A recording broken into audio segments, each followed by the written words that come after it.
고린도전서 13장 1절 말씀은 신약성경 170, 270페이지에 있습니다.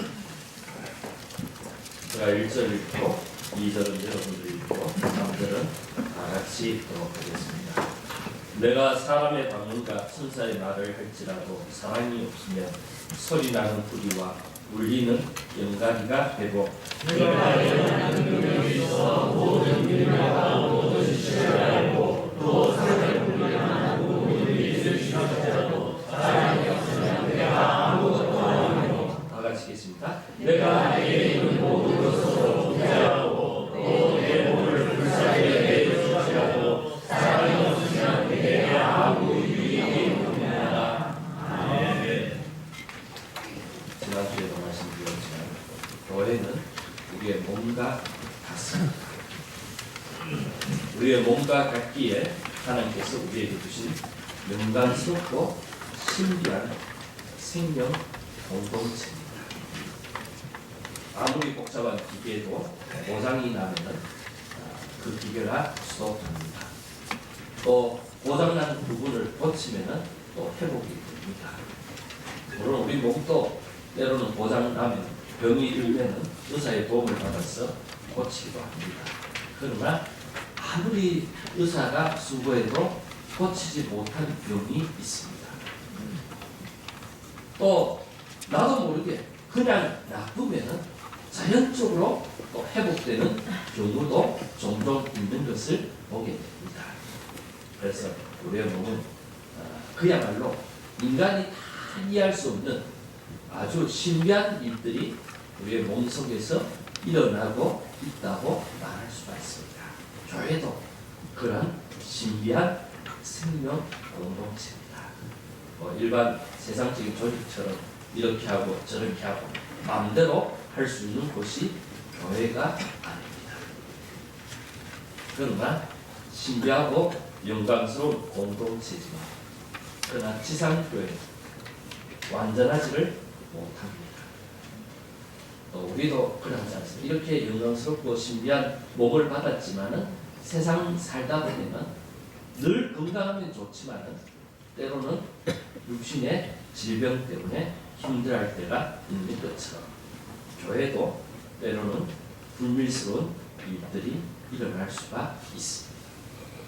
우리 요사에 아침마다 매일 고린도 전서 말씀을 묵상하고 나누고 있습니다. 고린도 교회도 지상교회이기 때문에 여러 가지 문제들로 인해서 어려움을 당하고 있습니다. 최소한 10가지 이상의 문제 때문에 고린도 교회가 상당한 어려움을 당하고 있습니다. 거기 막힌 것은 하나님께서 교회를 잘 섬기라고 주신 성령의 은사들로 인하여서 교회가 어려움을 당하고 있습니다. 우리 몸에 좋다는 음식도 먹고 보약도 먹는데 근데 기막힌 것은 이 음식 때문에 보약 때문에 몸이 병들어서 고통을 당하는 경우가 있는 것처럼 지금 고린도 교회가 이 성령의 은사들 때문에 어려움을 당하고 있습니다. 그리스도의 몸인 교회의 유익을 위하여 사용해야 되는데 오히려 분쟁과 비난의 도구로 전락해 보였습니다. 거룩하고 영광스러운 것들이 더럽고 수치스러운 것으로 전락해버린 기막힌 행편에 놓여 있습니다. 바울이 이 심각한 문제를 해결하기 위하여 지금 편지를 쓰었습니다. 12장 말씀과 14장 말씀에서 하나님께서 우리에게 주신 은사를 왜 주셨냐? 은사를 주신 목적과 그 은사를 어떻게 활용해야 되는가를 설명을 하고 있습니다. 그러면서 이 모든 은사보다도 더 중요하고 더 삼아야 될 것은 사랑이라는 사실을 강조를 하고 있습니다. 13장에서 사랑에 대해서 말씀을 하고 있습니다.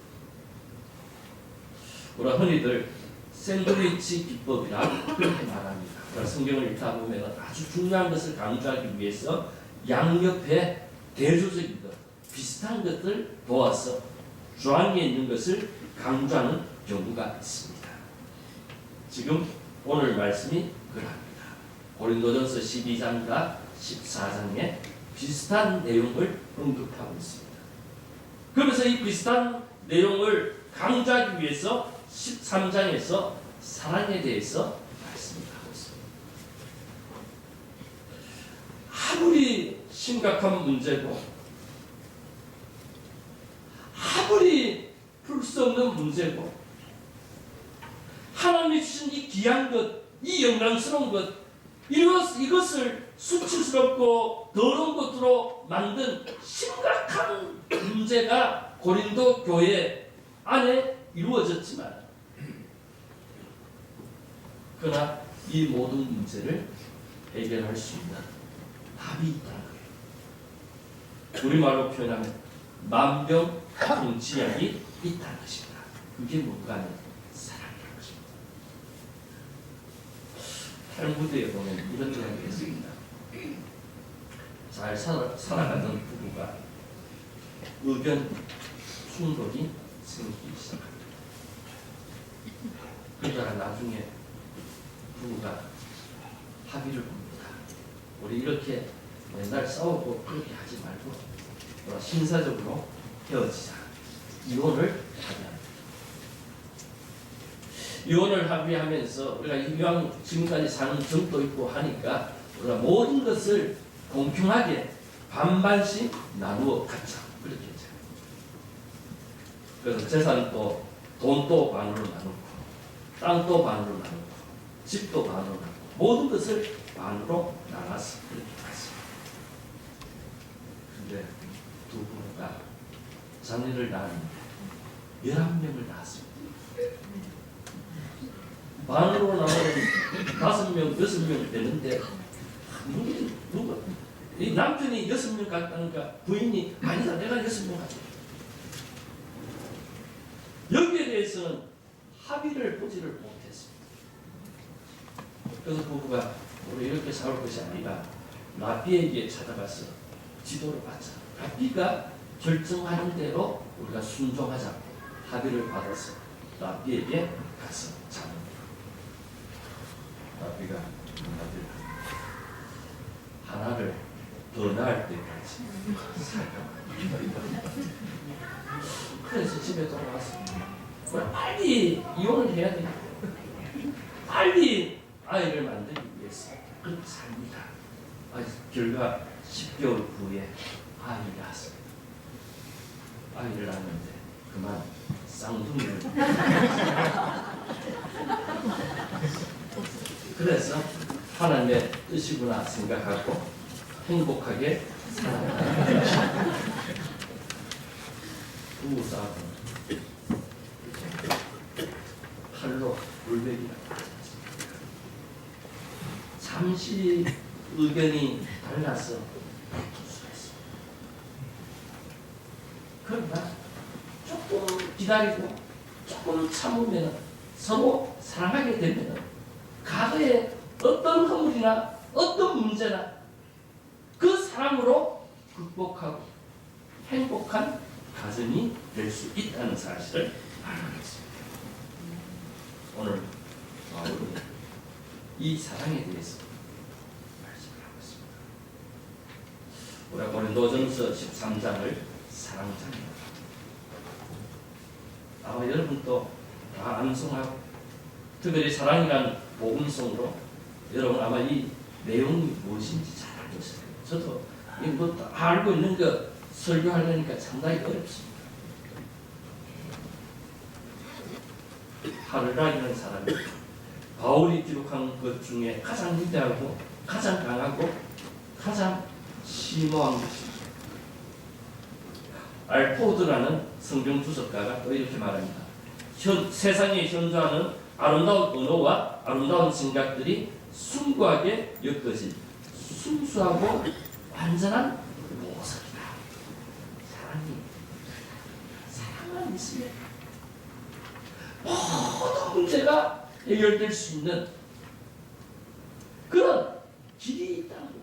그리고 사랑이 그만큼 소중하고 그만큼 아름답다고 표현을 해도 부족하다고 그렇게 할 수가 있습니다. 그러나 주석가였던 위어스입니다. 우리 지적합니다. 성경에서 고린도전서 13장만큼 잘못 해석되고 잘못 적용되는 분도 없을 것이라고 경고했습니다. 그 문맥과 상관없이 사랑에 대한 찬양이나 감상적인 형제로 끝나버릴 경우가 있기 때문이다.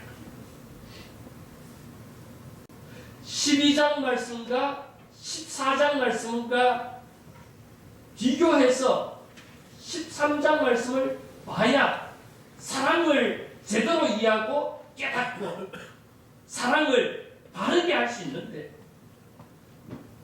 그냥 13장에 있는 아름다운 말씀들만 열거하다 보면은 그냥 세상 사람들이 말하는 사랑으로 감상적인 사랑으로 끝나버릴 수가 있다는 것입니다.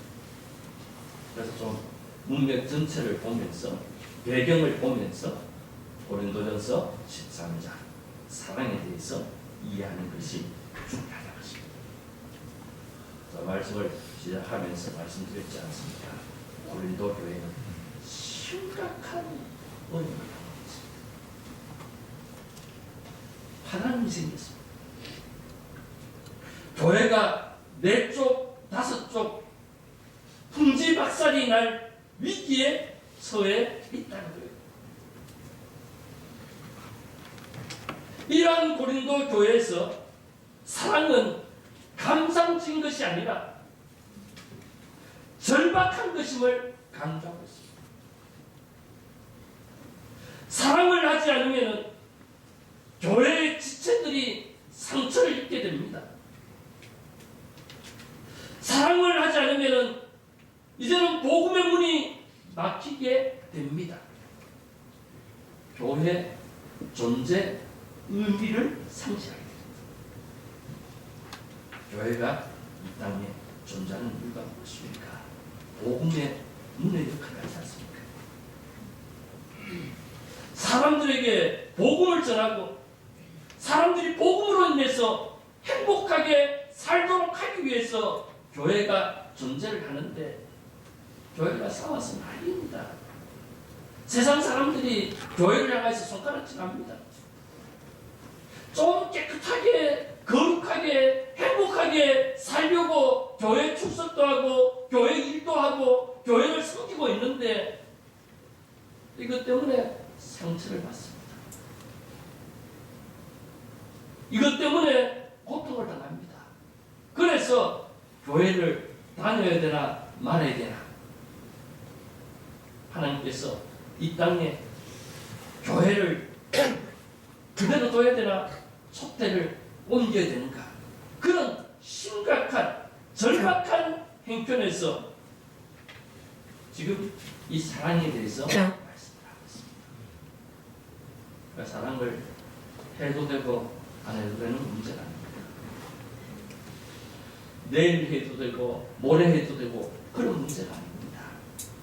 지금 당장 너희들에게 일어난 문제를 해결하기 위해서입니다.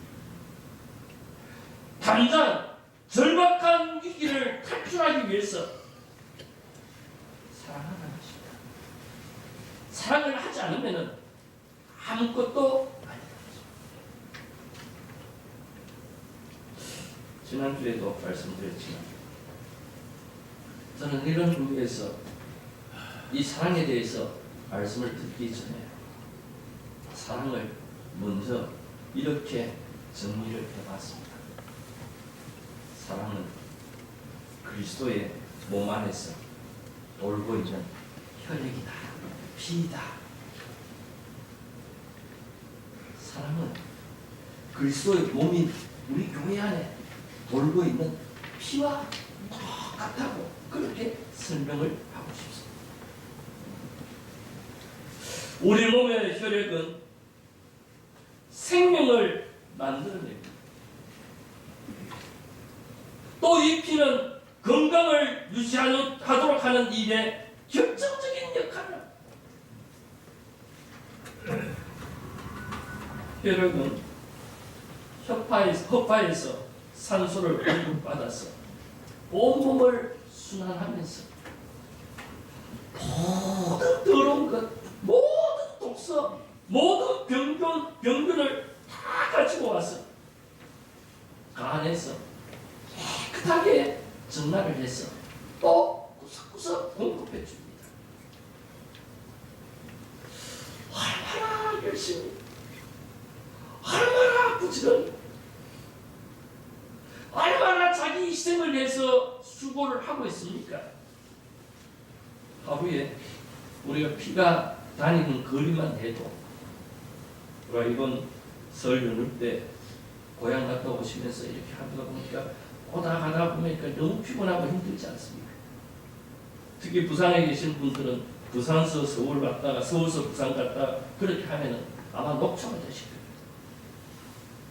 근데 이 피가 우리 몸속에 하루에 다니는 거리가 서울에서 부산까지 왕복 33만 번을 왔다 갔다 한다는 거예요. 새로운 생명을 만들어내기 위해서, 우리 몸의 건강을 유지하기 위해서 피는 자기의 몸을 망가뜨려 가면서 이 수고를 하면서 힘들다, 피곤하다, 아유 싫다, 뭐 그랬던 아무 말 없이 묵묵히 자기의 사명을 감당한다. 이 교회가 함께 서울 건강교회를 만들어가는 그냥 교회를 만든 것이 아닙니다. 건강한 교회를 만들어가는, 또 이 교회를 통해서 새로운 생명들이 영원한 생명을 얻고 행복하게 우리와 함께 신앙생활을 할 수 있는 공동체를 만들어가야 됩니다. 그러하기 위해서 우리가 해야 할 일이 무엇입니까? 사랑을 격려하는 것입니다. 교회뿐만 아니라 우리 개인적으로도, 아니 우리 가정도 서로의 알지 못하는 다툼 때문에, 서로의 어떤 이해하지 못하는 고통 때문에 어려움을 당하고 있습니까? 사랑하게 돼요. 아무리 복잡하고 아무리 기막힌 행편에 있다 할지라도 사랑으로 모든 것들이 아름답게 회복될 줄 믿으시길 바랍니다. 바울이 이 사랑에 대해서 말씀을 하면서 제가 방금 이야기했던 긍정적인 면보다 부정적인 면으로 이 사랑에 대해서 말을 시작합니다. 두 가지를 말합니다. 첫 번째는 사랑이 없습니다. 모든 은사도 아무것도 아니라는 사실을 강조하고 있습니다. 여러분, 은사가 무엇입니까? 하나님 주신 선물입니다. 우리가 많이 사용하는 용어로 은혜입니다. 하나님께서 우리에게 은혜를 주셔야 우리가 살아간다는 것은 세월이 흐르면 흐를수록 깨닫게 됩니다. 그래서 바울이 고백했던 것처럼 나의 나된 것이 하나님의 은혜라고, 아마 우리가 언젠가는 그렇게 고백할 수밖에 없는 것이 우리의 현실입니다. 하나님이 은혜를 주시면 우리는 모든 것들을 다 이뤄나갈 수 있습니다. 그러나 하나님이 아무리 아름다운 것, 아무리 풍성한 은혜를 주셔도 사랑이 없으면 그 그것이 바울이 오늘 말씀을 구체적으로 예를 몇 개 들어서 설명을 하고 있습니다. 먼저 이렇게 말합니다. 1절에 보니까 내가 사람의 방언과 천사의 말을 할지라도 사랑이 없으면 소리나는 구리와 울리는 꽹과리가 되고 라고 하겠습니다. 지금 고린도 교회가 심각한 어려움을 당하고 있는데 그 심각한 어려움의 가장 큰 원인이 무엇인가 하면 방언을 하는 사람들과 말을 유창하게 잘하는 사람들 때문에 어려움을 당하고 있습니다. 방언을 하는 자들이 자신이 받은 은사, 이 방언이 최고라고 합니다. 가장 귀한 것이라고 주장하면서 시도 때도 없이 방언을 사용합니다. 이 방언을 말을 하니까 방언은 우리 평소의 언어가 아닙니다. 이상한 말로 하니까 사람들이 특히 신앙생활에 익숙한 사람은 그러니 하고 받아들이는데 처음 교회 온 사람들은 헷갈립니다. 여기가 도대체 미국인가 저 아프리카인가 어딘가 구분이 안 되는 거예요. 맨날 라라라 그러니까. 그런데 이 사람들이 무슨 예수를 믿는 사람들이 교회를 10년 다니는데 방언도 하지 못합니다. 몇 년 전에 우리 한국교회도 그런 바람이 부는 적이 있습니다. 예수를 믿으면 방언을 해야지. 목사라는 사람이 방언도 못하고 그렇게 그냥 우리인데 와서 배우라. 그래서 방언을 가르쳐주는 사람이 있었습니다. 엄청나게 잘못했어요. 방언은 배워서 되는 것이 아니라 하나님이 우리에게 주신 은사입니다. 선물입니다.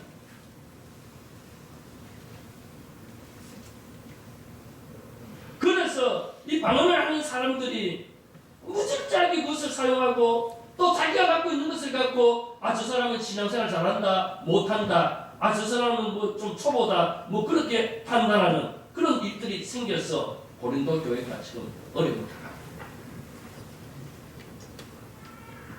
또 유창하게 말을 잘하는 사람들이 있어요.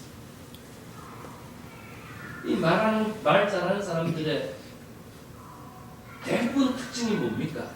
말만 하고 행동을 가르치지 않습니다. 말을 잘 못하는 사람들은 말은 못하지만 몸으로는 또 잘합니다. 그러니까 이 말 잘하는 사람들이 또 벌려놓고는 자기들이 벌려놓고는 일할 때는 보이지 않는 거예요. 말 못하는 사람들이 와서 또 일을 죽도록 합니다. 그러고 나면은 또 일이 끝날 때쯤 되어서 와서는 또 말을 해서 막 자기가 다 한 것처럼 그렇게 합니다. 말 못하는 사람들이 그것도 흉내 내려고 하니까 말이 안 나오니까 또 부끄러우니까 말하지 않습니다. 그러니까 이 말 못하는 사람들이 마음에 상처를 받습니다. 상처 받는다고 해서 기죽지 마시고 오늘 말씀을 하는 바울도 그랬습니다. 이 고린도에는 워낙 말을 잘하는 사람들이 있으니까 바울이 조금 말이 서툴었던 것 같아요. 그러니까 말을 잘하는 사람들의 농락에 당해서 어떻게 목사가 말도 제대로 못하느냐 그러면서 바울의 리더십에 손상을 주기 시작했어요. 그래서 나는 말 잘하는 아우로파다, 나는 개밥파다, 나는 글소파다, 그렇게 파가 생겨서 교회가 지금 4분 5열되는 위기를 당하고 있습니다. 그래서 바울은 아무리 신비스럽고 아무리 아름다운 말을 한다 할지라도 사랑이 없습니다. 소리나는 구리와 울리는 꽹과리에 불과한 것입니다. 소리나는 구리와 울리는 꽹과리는 이방 종교에서 제사할 때 사용하는 악기입니다. 귀신을 쫓아내거나 귀신을 부를 때 사용하는 악기입니다. 우리는 꽹과리 소리나 징 소리에 익숙하기 때문에 꽹과리를 치고 징을 치면 어깨가 들썩거리고 나도 같이 이렇게 춤을 추려고 합니다. 그런 문화에 익숙하기. 그러나 그런 문화에 익숙하지 않는 사람은 치면은 스트레스 받고 짜증이 납니다. 2002년 월드컵 때 물론 우리 선수들이 잘한 면도 있지만 그래서 우리가 거국적으로 응원을 하지 않았습니다. 응원할 때 반드시 동원되는 것이 뭡니까? 꽹과리고 장구고 막 하니까 우리 선수들은 그게 익숙하니까 흥이 나서 하지만은 다른 나라 선수들은 그게 막 짜증납니다. 불편합니다. 그러니까 힘을 빼는데 일조를 했다고 그렇게 말합니다. 아무리 신비한 방언을 하고 유창한 말을 한다 할지라도 다른 사람들이 사랑이 없으면 다른 사람들을 불쾌하게 그래서 바울이 답답해서 고린도서 14장 9절에 보면 이렇게 말합니다. 그러나 교회에서 내가 남을 가르치기 위하여 깨닫는 마음으로 5마디 말을 하는 것이 1만 마디의 방언으로 말하는 것보다 나으리라. 아니면 좋습니다. 쉼없이 말합니다. 그래서 순식간에 1만 마디의 말을 합니다. 그러나 말을 잘 못합니다. 그러나 마음속에는 뜨거운 사랑이 있습니다. 그래서 겨우 내뱉는 말이 한 5마디의 말입니다. 그러나 1만 마디의 말보다 5마디의 사랑을 담아서 하는 말입니다. 부부가 말을 다투었습니다. 그래서 서로 말을 하지 않습니다. 저녁에 다음날 아침에 남편이 6시에 출근을 해야 됩니다. 남편이 출근 시간 맞춰서 일어나기가 참 힘듭니다. 말은 해야 되는데 말하기 싫고 고민하다가 쪽지에 썼습니다. 6시에 깨워서 일찍 출근해야 돼 라고 쪽지에 써서 식탁에 놓아주셨습니다. 그런데 아침에 깨보니까 7시였습니다. 화가 났습니다. 부인이 자고 있는 방에 문을 차고 들어가서 왜 6시에 깨우지 않느냐 욕을 물었습니다. 그러니까 아내가 화가 났습니다. 남편을 끌고 가서 식탁을 가리면서 여기 봐라. 식탁에 쪽지 하나가 적혀져 있습니다. 6시에요. 어서 일어나세요.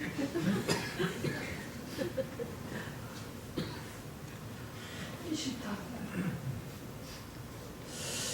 아무리 냉정이라고 하더라도 자기가 필요할 때는 꼬리를 좀 내리고 한마디라도 또 쪽지에 이왕서 여보 내가 잘못했어. 내가 내일 아침에 6시에 일어나야 되니까 깨워서 그렇게만 써놔도 부인이 그렇게 하지 않습니다. 우리는 좀 그렇지 않습니까? 조금 사랑을 담아서 흉내라도 내려고 하는 것입니다. 오늘 말씀으로 바울은 또 이렇게 말합니다.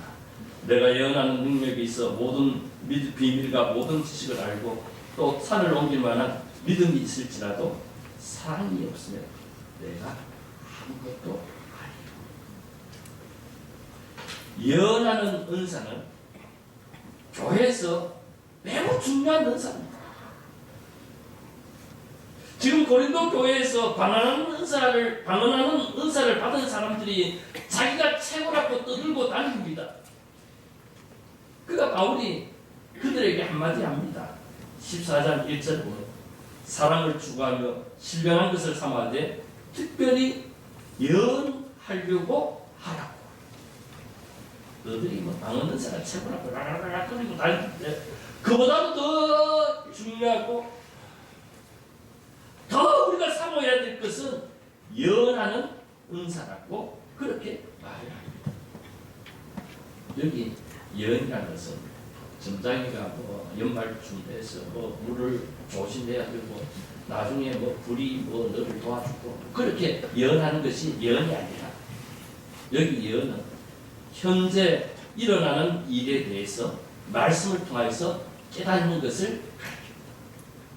즉 설교나 말씀 묵상을 통해서 하나님의 뜻을 찾고 그 말씀대로 생활하는 것을 가르칩니다.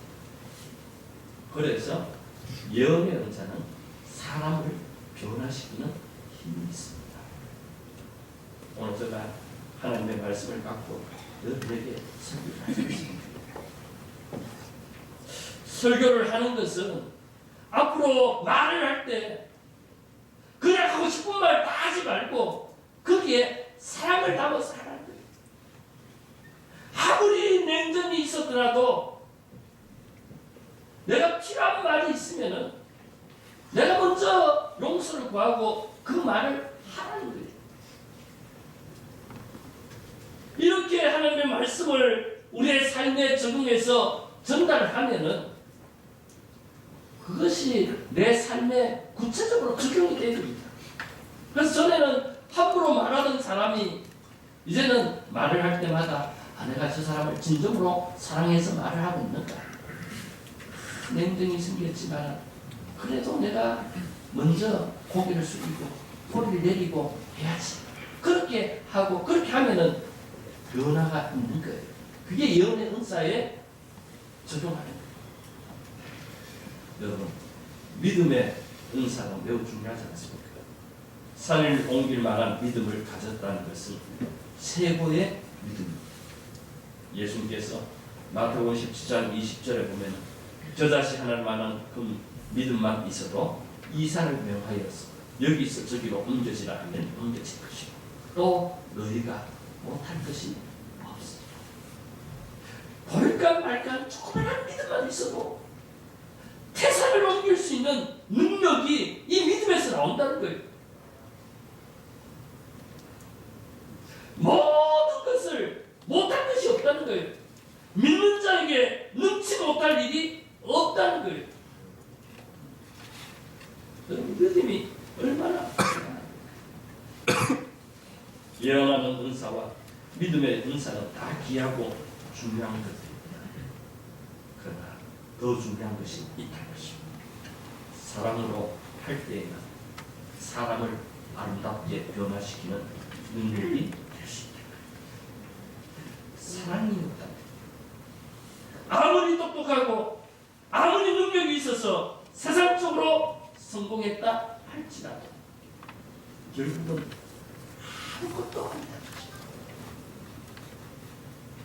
사랑이 없으면 아무것도 아니라는 사실을 말씀하고 있습니다. 또 하나 여기 오늘 말씀에서 사랑이 없으면 어떤 헌신도 아무 유익이 없다는 것입니다. 3절 말씀으로 이렇게 말합니다. 내가 내게 있는 모든 것으로 구제하고 또 내 몸을 불사르게 내줄지라도 사랑이 없으면 내게 아무 유익이 없느니라. 구제와 순교. 순교는 내 몸을 불사르게 내어주는 것을 가르치죠. 이는 사랑을 구체적으로 실천하는 귀한 것입니다. 그러나 사랑의 구체적인 실천에도 사랑이 없으면 이 수고와 희생도 나에게는 아무 유익이 없다는 것입니다. 메시지 성경에 보니까 나에게 아무 유익이 없다는 말을 이렇게 표현합니다. 나는 파산한 사람이나 다름없습니다.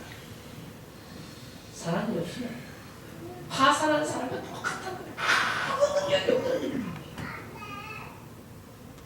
아무리 구제를 하고 아무리 순교를 한다 할지라도 사랑으로 하지 않으면 나에게 아무 유익이 없다는 거예요. 여러분 구제란 말이 헬라어로 조각내어 준다는 뜻을 갖고 있습니다. 자기 재산을 조각내어서 다른 사람을 돕는 것입니다.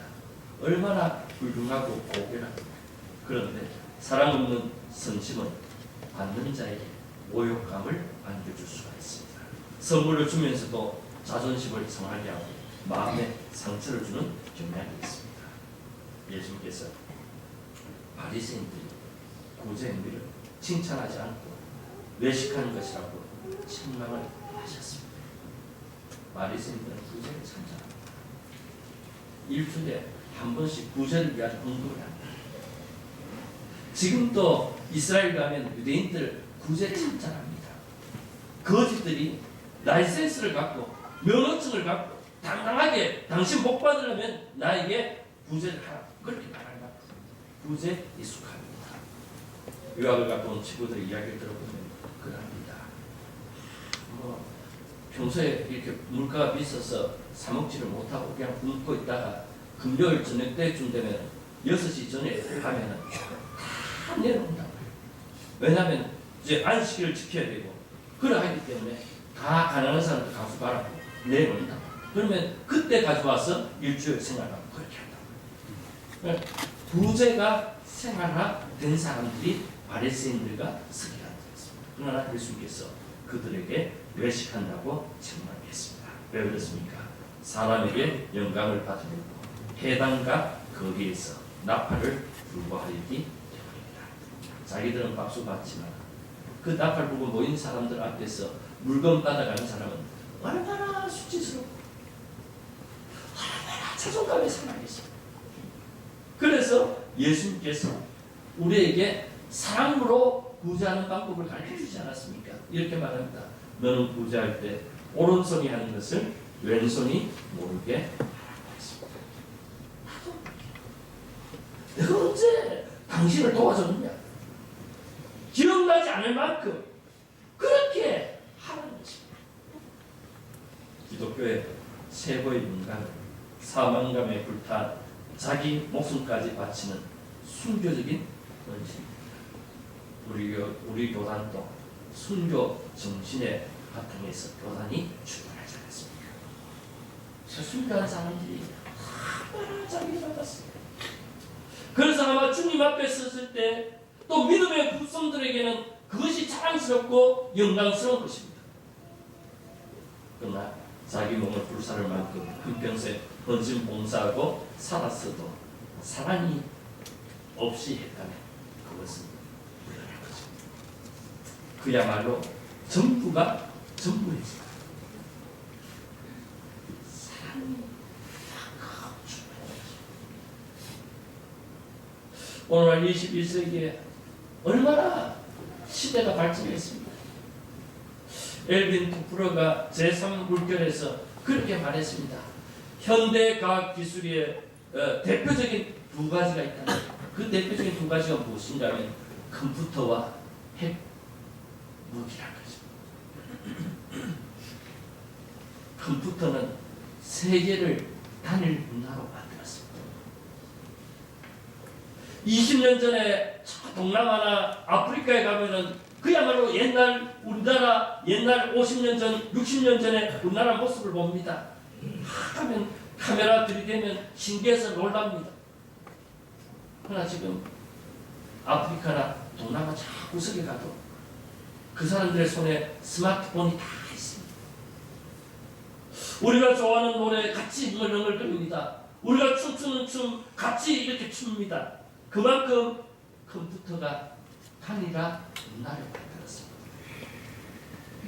반면에 핵무기는 세계를 일순간에 21세기의 첨단 과학 기술이 세계를 하나로 만들고 모든 사람들이 다 공유하는 세상을 만들었지만은 그러나 그가 경고를 합니다. 여기에 인류애가 걸리지 않으면 그 모든 것들이 엄청난 재앙으로 다가온다. 지금 트럼프와 김정은이가 만나는 것도 그거 아닙니까? 핵을 폐기시켰냐? 그대로 두냐? 2차 세계대전 때 미국이 핵포탄을 개발하지 않았습니까? 그때 주도적으로 일을 했던 사람이 아인슈타인이었습니다. 아인슈타인이 핵포탄을 만들고 나서 미국 국회 가서 비밀 청문회 자리에 있습니다. 청문회를 하면서 그가 이렇게 말을 했습니다. 원자탄을 어떻게 만드는 것에 대해서는 미국의 과학기술이 성차였지만